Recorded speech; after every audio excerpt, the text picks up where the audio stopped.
कहानी की शुरुआत में हम साइबेरिया की एक जेल को देखते हैं जहां ढेर सारे जर्मन सोल्जर्स को लाइन से खड़ा कर दिया गया था। दरअसल वर्ल्ड वॉर 2 के खत्म होने के बाद रशिया ने बहुत से जर्मन सोल्जर्स को कैदी बना लिया था और उनसे कोयले की खानों में दिन रात काम करवाने लगे। हालांकि इस जेल की सिक्योरिटी काफी कम थी, लेकिन इसके बावजूद भी कोई इस जेल से भागने की कोशिश नहीं करता था क्योंकि इस जेल के चारों तरफ बर्फ ही बर्फ थी और यह जेल किसी भी इंसानी बस्ती से पूरे 14,000 किमी दूर थी। इसलिए अगर कोई कैदी इस जेल से भाग भी गया तो साइबेरिया की जमा देने वाली सर्दी में उसकी मौत पक्की थी। यह जेल चारों तरफ हजारों किलोमीटर दूर फैली हुई बर्फ के बीच में बनाई गई थी, इसीलिए कोई भी कैदी यहाँ से भागने का सोच भी नहीं सकता था। लेकिन इन कैदियों में एक कैदी ऐसा भी था जो बहुत ही शार्प माइंड था और वह इस जेल से भागकर अपनी बीवी और बेटी के पास जाना चाहता था। इस कैदी का नाम क्लेमन फायरल था, जिसे इस जेल में पूरे 25 साल की सजा काटनी थी और क्लेमन ऐसा बिल्कुल भी नहीं चाहता था कि उसकी आधी जिंदगी इसी जेल में बीत जाए। क्लेमन किसी भी हालत में इस जेल से भागना चाहता था। लकीली एक दिन क्लेमन को भागने का मौका मिल गया और वह एक कोयला ले जाने वाली मालगाड़ी में बैठकर इस जेल से भाग निकला। अब जेल के बाहर जब उसने खुले आसमान में सितारों को देखा तो वह खुशी से झूम उठा, लेकिन यह खुशी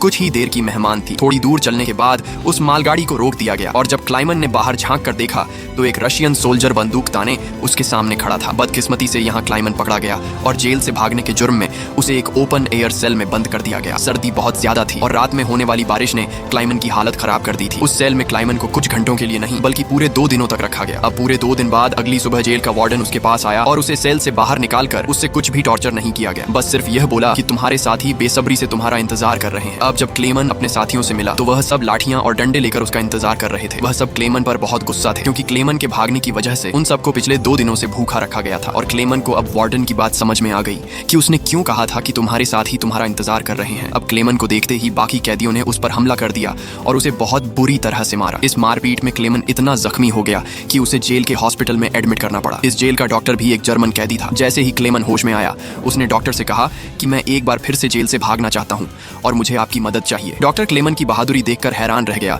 कि यह इतना सब कुछ झेलने के बाद भी हार मानने को तैयार नहीं। डॉक्टर ने उसे समझाया कि इस जेल से जिंदा भाग पाना नामुमकिन है और अगर तुम यहाँ से भाग भी गए तो बाहर की जमा देने वाली सर्दी में मर जाओगे। लेकिन हकीकत यह भी है कि अगर तुम यहाँ से नहीं भागे तब भी तुम्हारी मौत पक्की है क्योंकि जिन कोयले की खानों में तुम काम करते हो वहाँ कार्बन की मात्रा बहुत ज्यादा है जो हवा के जरिए तुम्हारे शरीर में जाता है और उससे कैंसर जैसी खतरनाक बीमारियां होती हैं। इसलिए डॉक्टर ने क्लेमन से कहा कि तुम्हें एक आखिरी बार इस जेल से भागने की कोशिश जरूर करनी चाहिए। तो उसके बाद डॉक्टर ने अपने सारे गर्म कपड़े, जूते और जरूरत का सारा सामान निकालकर क्लेमन को दे दिया और उसे यह भी बताया कि रशियन सोल्जर्स अपना खाना रेलवे लाइंस के पास छुपा कर रखते हैं। इसके साथ ही उसने क्लेमन को एक बंदूक भी दी ताकि वह अपनी हिफाजत कर सके। दरअसल डॉक्टर ने यह सारा सामान इसलिए पहले से इकट्ठा किया हुआ था क्योंकि वह खुद भी इस जेल से भागना चाहता था, मगर 1 हफ्ते पहले उसे पता चला कि वह कैंसर का मरीज है और उसके पास 1 महीने से ज्यादा वक्त नहीं है। अब उसने क्लेमन को एक लंच बॉक्स दिया और कहा कि अगर तुम जिंदा बच गए तो मेरी फैमिली तक ये लंच बॉक्स पहुंचा देना और कहना कि मैं इस दुनिया में अब नहीं रहा। यहाँ एक बार फिर से रात के अंधेरे में क्लेमन दोबारा भाग निकला और इस बार उसने मालगाड़ी की बजाय पैदल चलने का फैसला किया। वो पूरी रात पैदल चलने के बाद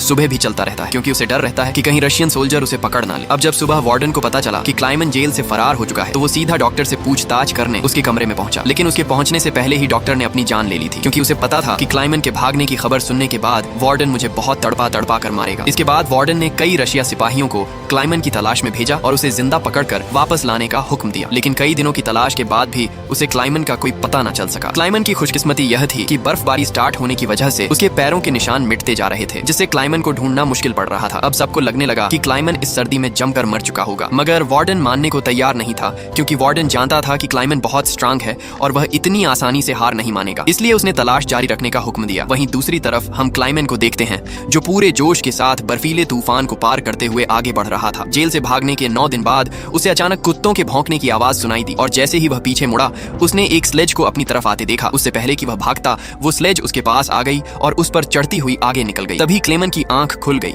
और उसे पता चला कि वह सिर्फ सपना देख रहा था। दरअसल क्लेमन पिछले 9 दिनों से पैदल चल रहा था और अब उसका खाना भी खत्म हो चुका था। भूख और थकान की वजह से उसका आगे बढ़ना मुश्किल हो गया था, लेकिन इसके बावजूद क्लेमन ने हार नहीं मानी और जैसे तैसे चलता रहा। कुछ दिनों के बाद उसका जिस्म भी जवाब दे गया और वह भूख से बेहोश हो गया। अब कुछ घंटों बाद जब उसे होश आया उसने अपने आसपास एक अजीब सी आवाज सुनी। तभी उसने एक सील को देखा और यह देखते ही उसकी आंखें चमक उठी। उसने फौरन अपनी बंदूक निकाली और पूरी ताकत के साथ निशाना लगाने की कोशिश की, लेकिन थकान और कमजोरी की वजह से उसका निशाना गलत हो गया और वह सील वहां से भागने लगी। क्लेमन जिसे कई दिनों बाद जिंदा रहने की एक छोटी सी उम्मीद मिली थी वो इस उम्मीद को हाथ से नहीं जाने दे सकता था। क्लेमन फौरन उसके पीछे दौड़ा, लेकिन दौड़ते वक्त क्लेमन बर्फ टूटने की वजह से पानी में गिर जाता है जिससे उसके पैर में चोट आ जाती है, लेकिन जख्मी होने के बावजूद वह सील का पीछा करने लगा। क्लेमन जैसे ही गोली चलाने वाला था वो सील एक चट्टान के पीछे छिप गई। क्लेमन और आगे बढ़ता है और सील को दोबारा देख लेता है। उससे पहले कि वह पानी में जाती क्लेमन ने अपनी आखिरी गोली चलाई आई और खुशकिस्मती से वह गोली उसे लग गई। ये देखकर क्लाइमन खुशी से झूम उठा क्योंकि अब सफर के दौरान उसे खाने की फिक्र नहीं थी। कई दिनों के बाद क्लाइमन ने पेट भरकर खाना खाया और थोड़ा आराम करके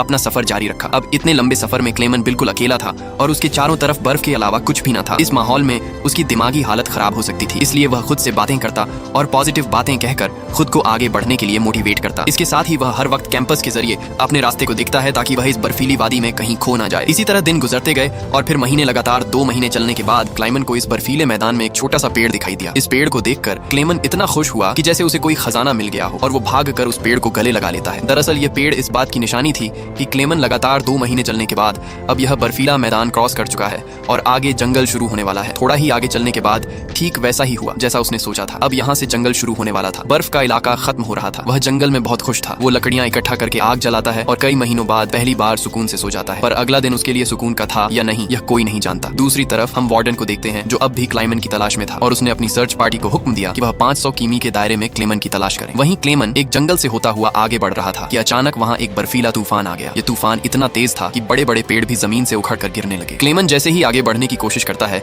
एक बड़ा सा पेड़ सीधा उस पर गिर जाता है। क्लेमन की किस्मत अच्छी थी कि शाम में 2 आदमी यहाँ से गुजरे जो सोने की तलाश में थे। उन्होंने क्लेमन को देख लिया और वक्त पर उसकी जान बचा ली। उसके बाद यह तीनों एक साथ आगे बढ़े और कई दिनों के सफर के बाद बर्फीले मैदान से बाहर निकल आए। रास्ते में उन्हें एक दरिया मिला जिसे पार करने के लिए उन्होंने लकड़ी की एक कश्ती बनाई। दरिया पार करते वक्त वह आपस में बातें करने लगे और एक दूसरे को बचपन के किस्से सुनाने लगे। लेकिन इसी बीच दरिया का बहाव तेज हो गया और कश्ती काबू से बाहर होने लगी। ऐसे में एक साथी का तवाजुन बिगड़ गया और वह सीधा पानी में जा गिरा। उसे तैरना नहीं आता था, वह डूबने लगा। यह देखकर क्लेमन ने पानी में छलांग लगा दी और किसी तरह उस आदमी को किनारे तक लाकर उसकी जान बचाई। दूसरी तरफ उनका दूसरा साथी उन दोनों को डूबने के लिए छोड़ देता है और अकेला आगे बढ़ गया। उसका दूसरा साथी बहुत ही लालची था। उसे लगा कि वह दोनों मर गए होंगे और लालच के चलते उसने अपने दोस्त का सोना भी खुद के पास रख दिया। थोड़ी देर बाद जब क्लेमन और दूसरा आदमी टेंट तक पहुंचे तो उस आदमी को अपने दोस्त पर बहुत गुस्सा आया और उसने उसे गोली मारकर उसकी जान ली। उसके बाद क्लेमन और वह आदमी ने सामान उठाया और सफर जारी रखा। वे दोनों कई महीनों तक इसी उम्मीद पर चलते रहे कि कोई इंसानी आबादी उन्हें मिल जाए। लेकिन दोबारा सर्दियों का मौसम आ गया और हर तरफ के जंगलात बर्फ की सफेद चादर में छुप गए। उस आदमी ने जो सामान उठाया था वह काफी भारी था, इसलिए उसे बर्फ में चलने में मुश्किल हो रही थी। ये देखकर क्लेमन ने उसका बोझ हल्का करने की कोशिश की और कहा कि कुछ देर के लिए अपना सामान मुझे दे दो। लेकिन यहाँ उस आदमी को शक हुआ कि शायद क्लेमन भी उसका सोना चुराना चाहता है, इसलिए उसने क्लेमन पर हमला करके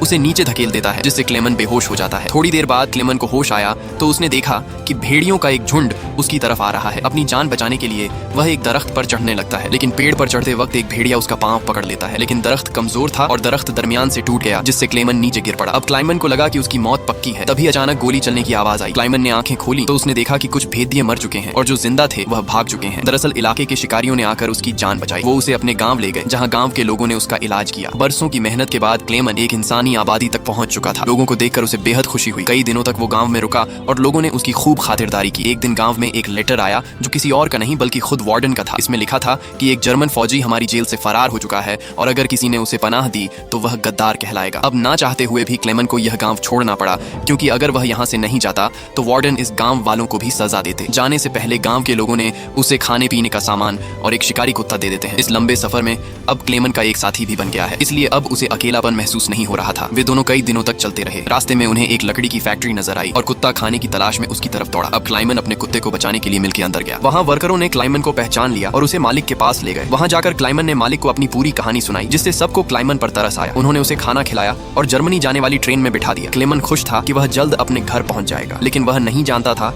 कि मिल के मालिक ने उसकी खबर वार्डन को दे दी है। अब वार्डन अपने सिपाहियों के साथ स्टेशन पर उसका इंतजार कर रहा था, लेकिन स्टेशन पहुंचने से पहले क्लेमन ने दूर से रशियन सोल्जर्स को देख लिया और मौका मिलते ही ट्रेन से कूदकर भाग निकला। मगर बदकिस्मती से रशियन सिपाहियों ने उसे देख लिया और उसका पीछा करने लगे। क्लेमन ने जल्दी से पटरियां पार की, लेकिन अचानक न जाने वार्डन कहां से सामने आ गया। यह देखकर क्लेमन का दिल घबरा गया क्योंकि अब उसे लगा कि उसकी बरसों की मेहनत जाया हो गई। अब इससे पहले कि वार्डन उसे गिरफ्तार करता, क्लेमन के कुत्ते ने वार्डन पर हमला करके उसे काट लिया और यूं एक बार फिर से क्लेमन को भागने का मौका मिल गया और वह पूरी जान लगाकर यहाँ से भागने लगा। लेकिन तभी उसे गोली चलने की आवाज आई और जब उसने पीछे मुड़कर देखा तो उसने अपने कुत्ते को मरा हुआ देखा। ये देखकर क्लेमन को काफी दुख हुआ, लेकिन इसके बावजूद भी वह रुका नहीं और अपनी पूरी ताकत से आगे बढ़ता रहा। उसके बाद वो पुल के ऊपर चढ़ा और नीचे से गुजर रही ट्रेन के ऊपर कूदकर वहां से भाग निकला और कुछ इस तरह से वो वार्डन के हाथों से फिर बच निकला। अब ऐसे ही दिन गुजरते गए और क्लेमन आहिस्ता आहिस्ता इस सफर में आगे बढ़ता रहा और अब क्लेमन को जेल से भागे हुए पूरे 7 साल हो चुके थे। वो उस वक्त सेंट्रल एशिया में था और एक गांव के मेले में इधर उधर भटक रहा था। उस मेले में उसने खाने पीने की अलग अलग चीजें देखी। खाने को तो उसका मन कर रहा था, लेकिन उसके पास पैसे नहीं थे, इसलिए वह दिल पर पत्थर रखकर आगे बढ़ गया। तभी उसकी नजर 2 लड़कियों पर पड़ी जो मेले में पैन के बेच रही थी। क्लेमन यह पैनकेक तो खाना चाहता था, लेकिन उस बेचारे की जेब में एक पाई तक नहीं थी, इसलिए वह मायूस होकर आगे चलने लगा। पर तभी उनमें से एक लड़की को उस पर तरस आ गया और उसने पैनकेक का एक हिस्सा तोड़कर क्लेमन को दे दिया। पहले तो क्लेमन को थोड़ा अजीब लगा, फिर उसने लड़कियों का शुक्रिया अदा करते हुए वो पैनकेक खा लिया। अब इस मेले में एक जिश आदमी भी था जिसने यह सब कुछ देख लिया था। उसके बाद क्लेमन एक चर्च में गया और यह आदमी भी उसका पीछा करते हुए चर्च में आ पहुंचा। दरअसल यह आदमी भी किसी जमाने में एक कैदी हुआ करता था, इसीलिए उसने क्लेमन को पुलिस के हवाले नहीं किया और उसकी मदद करने की कोशिश की। उसके बाद वो क्लेमन को लेकर अपने घर गया, जहाँ क्लेमन ने कई साल बाद शेव की और अपने पुराने होली में वापस आया। फिर उस आदमी ने क्लेमन को एक नया पासपोर्ट दिया ताकि वह रशिया के बॉर्डर को क्रॉस करके जर्मनी पहुंच सके। क्लेमन उस आदमी से बहुत खुश हुआ। जाने से पहले क्लेमन ने उसका शुक्रिया अदा किया और रशिया और जर्मनी की बॉर्डर की तरफ निकल पड़ा। कुछ हफ्ते बाद क्लेमन रशिया के बॉर्डर तक पहुंच गया और वहां मौजूद रशियन सिपाही को अपना पासपोर्ट दिखाया। यहाँ क्लेमन को यह डर था कि कहीं वो सिपाही उसे पहचान न ले या उसका जाली पासपोर्ट पकड़ा न जाए, लेकिन खुशकिस्मती से ऐसा कुछ नहीं हुआ और सिपाही ने क्लेमन को बॉर्डर पार करने की इजाजत दे दी। अब यह देखकर क्लेमन को इतनी खुशी हुई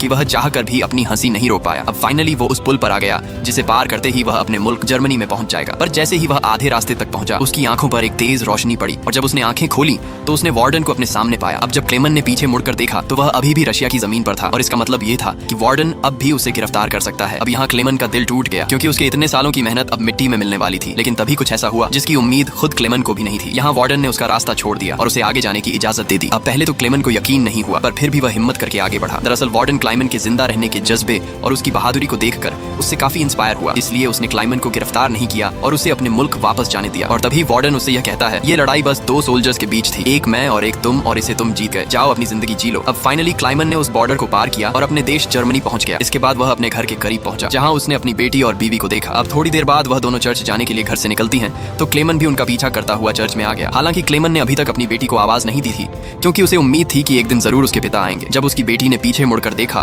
तो उसने अपने पिता को पहचान लिया और दौड़कर अपने पिता को गले से लगा लिया। अब इतने सालों बाद क्लेमन को जिंदा देखकर उसकी वाइफ की खुशी का तो कोई ठिकाना नहीं था। फाइनली उन तीनों ने एक दूसरे को गले लगाया और इसी के साथ सच्ची कहानी पर बनाई गई ये फिल्म यहाँ पर खत्म हो गई। उम्मीद है आपको आज की कहानी पसंद आई हो।